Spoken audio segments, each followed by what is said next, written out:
Happy new year 2025। अब चंद दिनों के अंदर 2025 आएगा। उस नए साल को और नौजवान कितनी गुनाह के काम करते हैं, बेहयाई के काम करते हैं।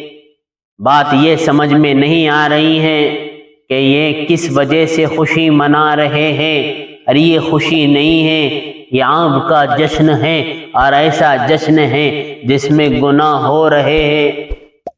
रात भर नाच गाना किया जा रहा है। 12 बजे रात में पटाखे बजाए जा रहे हैं, पटाखे फोड़े जा रहे हैं और डीजे बजाया जा रहा है। एक से एक पार्टियां मनाकर दूसरों को तकलीफ दी जा रही है। ये जायज नहीं है, हराम है, हराम है, याद रखें।